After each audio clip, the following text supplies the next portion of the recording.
Hi, I'm Jessica Waite, president of Very Good Food.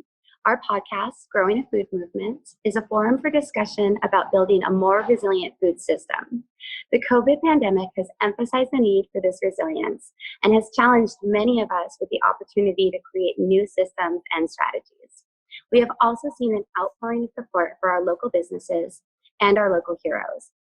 This podcast Zoom series, The Bright Side, will highlight stories of growth and innovation as we discuss how to use these lessons to create momentum towards a healthier future. And today, I am honored and excited to have Aviva, who is the co-founder and senior director of Kitchens for Good. Welcome, and thank you for being here. Thanks for having me. Absolutely. So to get started, would you tell us a little bit about Kitchens for Good and what you do there? Sure. I've played a little bit of every role under the sun. But at Kitchens for Good, we help men and women who have previously been seen as unemployable to launch their careers in the culinary and hospitality industry. So our students are overcoming histories of incarceration, homelessness, and foster care, and they're practicing their culinary skills by preparing healthy and nutritious meals for hungry San Diegans using rescued and surplus food. That's incredible. And I have to say, you are definitely one of my local food heroes. I've had the opportunity to work with you in the past, to volunteer at Kitchens for Good, and really see the light, the excitement, and the engagement that those students have when they're interacting with food, your team, and our local chef community. And it's truly, I'm getting goosebumps, the special work that you're doing. So thank you so much for all of your effort and also for being here. It's interesting when we meet someone who's so passionate about this kind of work. And I always wonder what in your background would have prepared you to do this and to co-found such an organization? My background is certainly not one that would really lead me to starting an organization. I have an art degree and was 22 when I started Kitchens for Good with Danielson. But what I saw was that there was this type of organization that was using kitchens as a tool for nourishment, empowerment, community building all across the country. And there wasn't an organization like this in San Diego. So it offered a huge opportunity and a need for this to exist in San Diego. And so where I really started was talking to all of the other experts in the field and asking them how and why do they do the things that they do that make them successful, and what are the pieces that they've struggled with, failed with, so that hopefully we could learn from those things. So really starting just by talking to probably 20 plus organizations and a lot of people a whole lot smarter than me to learn from their experience. So that way we could hopefully start so many steps ahead in implementing this idea here in San Diego. That's incredible. I feel like the most successful people are the ones who find more successful people and surround themselves. Yeah, and steal good ideas. Yeah, absolutely. And learn from people, and then they have ownership over what you're doing too and really want to support you. And I love that. So you guys were, I was at Wasted last year and it was incredible. I remember seeing you being interviewed and just being like, wow, she is on fire as a community leader and just really doing amazing things. What was your main focus before, looking back to January and February of this year?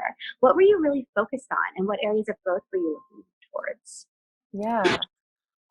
So back in January and February, it really felt like we were turning a corner as an organization. We've been in startup mode for 4.5 years, and we are starting to really think about some bigger picture projects, expanding into another kitchen at the Salvation Army, which we have signed a lease for another 6,000 square foot kitchen, and launching 2 additional apprenticeship programs, a baking apprenticeship program and a hospitality management apprenticeship program.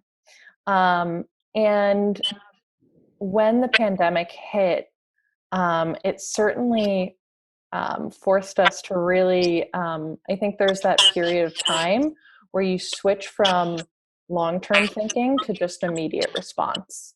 So our immediate response was really focused around using our abilities as a hunger relief meal provider and how could we scale that up to meet the huge demand in our community.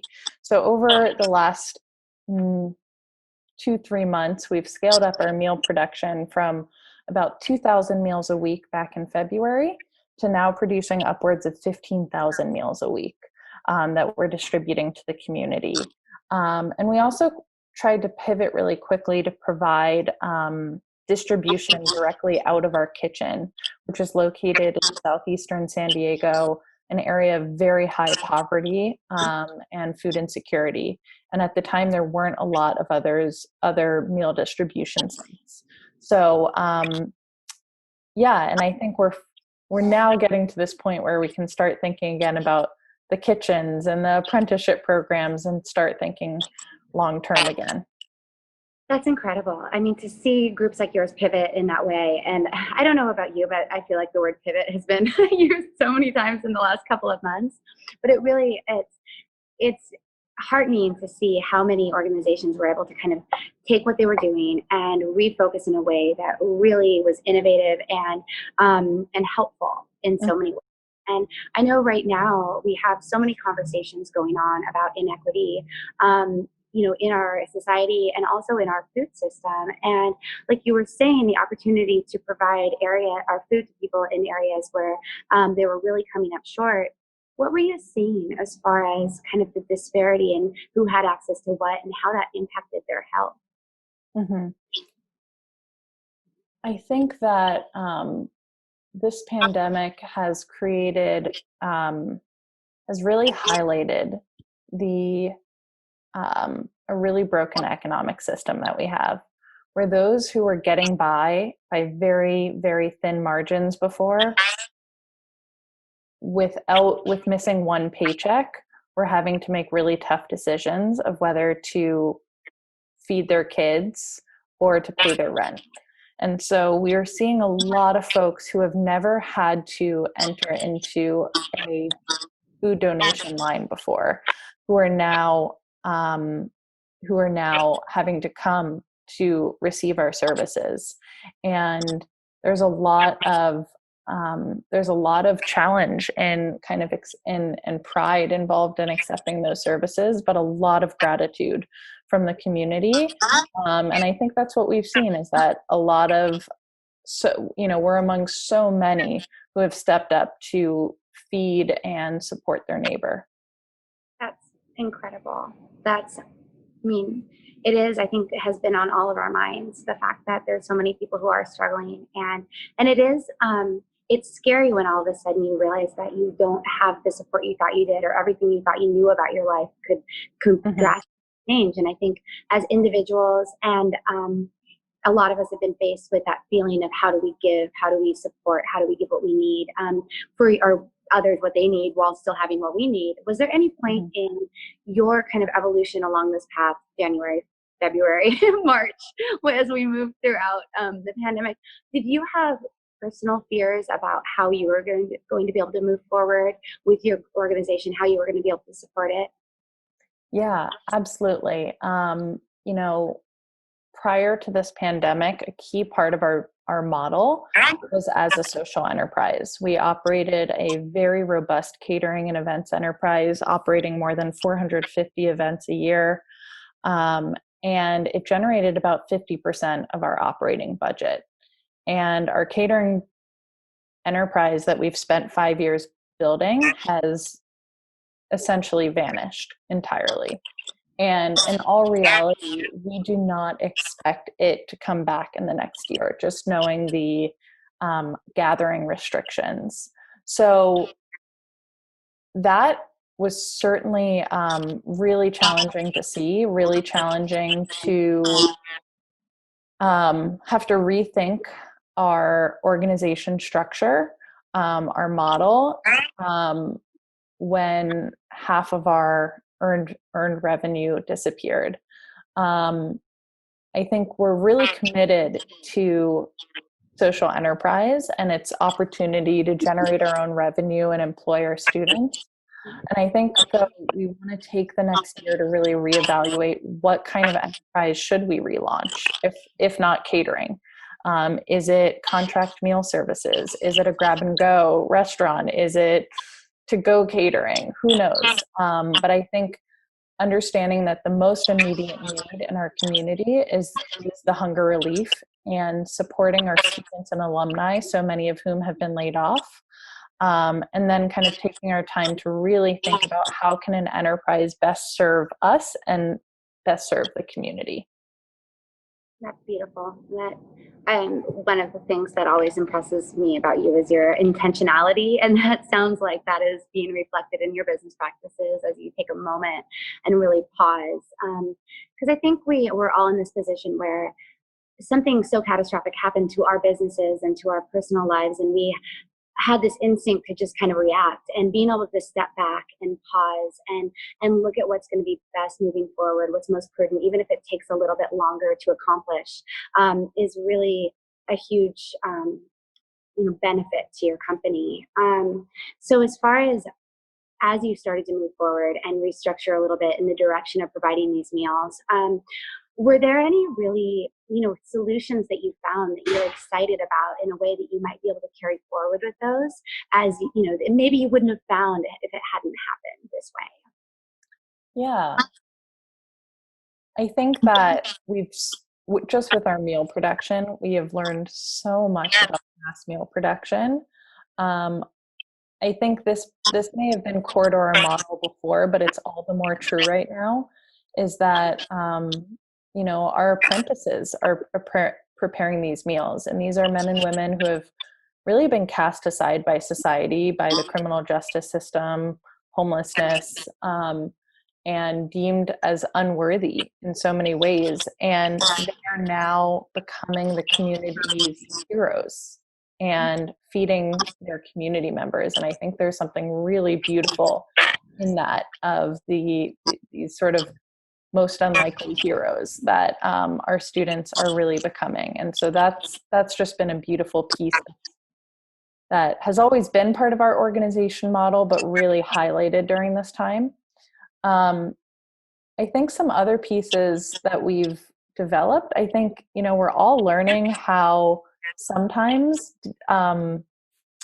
operating digitally can really be beneficial. And so even when our culinary classes paused in person, we did our best to provide ongoing training even while people were sheltering in place. We started using an online culinary school called Paley, that has amazing videos, interactive lessons, all of this, and realizing that there's nothing like being in person, but could we integrate that as an additional tool to advance our education for our students? So those are just two that I can think of. Yeah. That's awesome. No, I feel like that's a really exciting kind of way to, in this time where everything is kind of scary and shifting, and we don't have a firm footing a lot of the times, to be able to say like, hey, we got this and we can move forward in this way because of these new skills and tools we're learning. It's exciting to be positive, and I think that's the whole point of this conversation now. Is as much as it is a really tough time for so many reasons right now, and every day it seems like things are changing and getting even more eye-opening. It's really exciting to be able to say like, this is the positive, and we want to move forward in a really take this path to a brighter food system or a better food system. So kind of, this wasn't the intention of this conversation when I first came up with it a couple of weeks ago, but since there's been a lot of change in our political climate, and with these kind of this social uprising that we're witnessing, just because you are so connected to people of a wide socioeconomic and cultural background, do you have any thoughts on the current, I would say, social climate? I have a lot of thoughts. I'm not sure how articulate they'll be. It's connected to the food system. And I know, and the thing about this is we're all day by day learning how to have these conversations. And I think it is a little uncomfortable, but then also just the idea that as it relates to the food system, any insight you have could be very valuable to someone else who's also Mhm. trying to make this journey academically and in their heads. Mhm. Mhm. Yeah, I think that it's a conversation that needs to be had in so many of our households and in our industries. Um, we work pretty closely with folks who have been deeply impacted by the trauma of systemic racism in our criminal justice system. I think there's a lot that can be learned around how our criminal justice system has been built and formed through systemic racism. And I would recommend checking out the book, The New Jim Crow, or watching the Netflix movie, The 13th, and really looking at how we've really transformed our system of slavery or Jim Crow into a system of mass incarceration. So I think that there's a huge amount of reform that needs to be done there. I think that when we look at the restaurant and hospitality industry, I think there's also ways that we can have some tough conversations among ourselves of how does this look in our industry, with primarily people of color working in back of house, white people working in front of house, and a unequal distribution of tips or compensation in that way. So I think there's a lot that can be um, said and looked at of how do we build a more equitable system that that really treats everyone fairly. That's beautiful. Thank you. And sorry to just throw that on your lap. But again, I know that you're so deeply involved and you have so much insight to share with others. So that to me, even hearing what you just said, opens my eyes to a whole new conversation. So I appreciate that. Looking at kind of everything we've gone through, we as a collective community over the last couple of months, and all the challenges you've faced and what you've learned, what is there a particular insight? Seeing the bright side insight, but this idea that you have learned this positive lesson that you really want to take forward with you. Has there been any kind of moment where you've been like, this is it, this is what I believe, and this is what I want to move forward with from this experience? Yeah. I think part of it for us is the importance of pivoting fast and acting quickly, even if you don't know the entire path forward. There's a little level of trust and a whole lot of uncertainty involved. And when we made a commitment to start preparing 15,000 meals a week, we had no idea how we were going to pay for it, how we were going to do it, how we were going to distribute it. But setting that intention allowed for, the philanthropic community to step up, and um, the operations to kind of be. It was a tough process, but figuring out all of the operational logistics. So I think that that's something that we learn as entrepreneurs. Anytime we start something, you never know the entire path forward. But I think all the more in times of crisis is just stepping up, whether or not you know exactly what to do. That's incredible. And I think when we are led by, talk about law of attraction, we talk about conscientious business, like this idea that if we're led truly by what we believe in and what we believe is right, and we set that as our North Star and we move toward that, those that believe in it too will move with us and we'll have the support we need. Yeah, there's so much proof of that in this community. That was one thing that really dawned on me or impacted me throughout this entire process, was just how much people want to see good.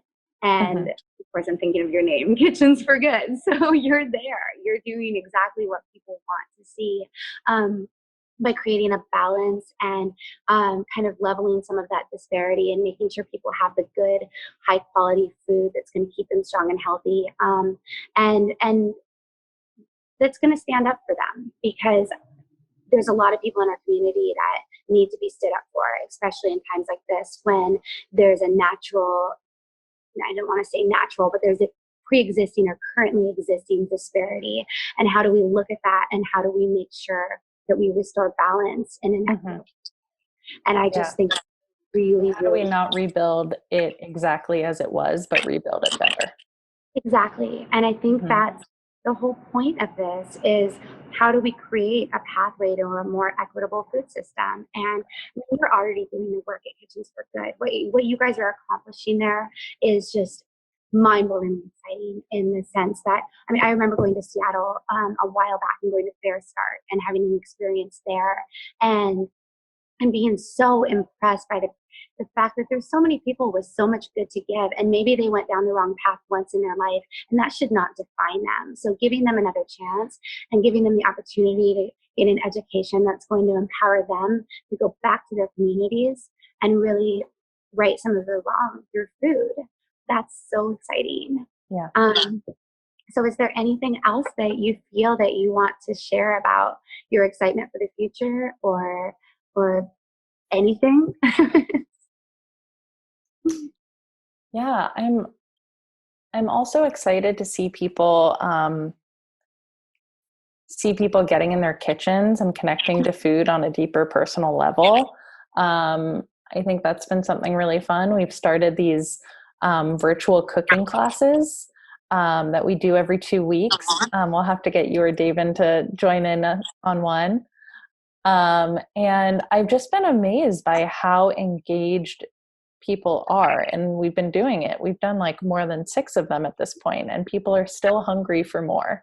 So that's something that's really exciting. And so I hope that carries forward as long as people still go and support restaurants. Of course, but we want people cooking at home. We want healthy people in our communities. Yeah. Restaurateurs want everyone to be healthy and thrive. Everybody does. And one of the main ways that can happen is if we spend more time cooking at home, building community around food, and then also building kind of community around our local food system. And I guess that's another question. Sorry, I'm just so excited to have you. I don't want to let you go. But when you guys are doing food rescue, where is this food coming from, and how is that community building? Yeah. The food rescue landscape was especially interesting during this pandemic because with the shutting down of our entire restaurant and school industry, all of these outlets and distribution sites disappeared. So some of our partners completely dried up, and others had more product to give. So we've previously been getting product in partnership with Produce Good through their connections at the farmers market.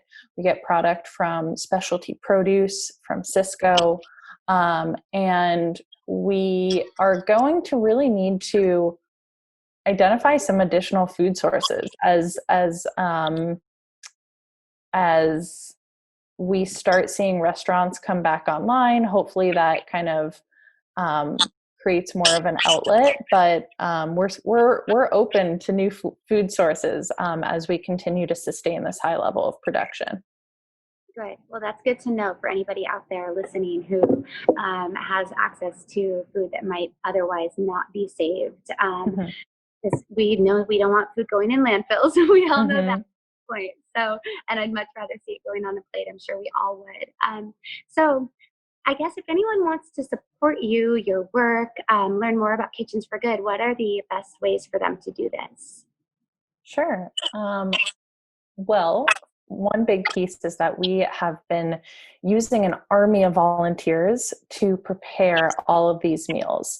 So we turned our very large 12,000 square foot event space into a social distancing volunteer area where volunteers are spaced out along 10 feet apart along a production line, where they are scooping food into trays, sealing them, packaging them, labeling them, and putting them right in the freezer. So we have 2 volunteer shifts a day. It can be a really fun way to gather with some friends or coworkers that you haven't gotten to see in a while, and do a social distance give back. So that's one way. Check out our website for that info at kitchensforgood.org.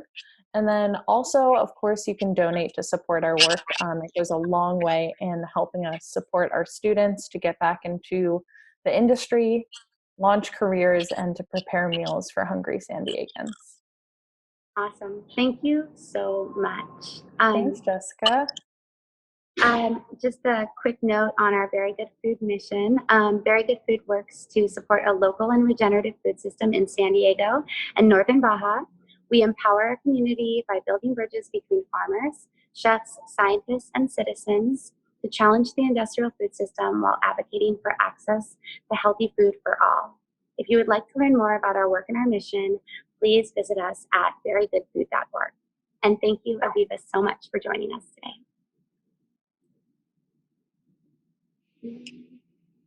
Turning off the record. Yeah, I am.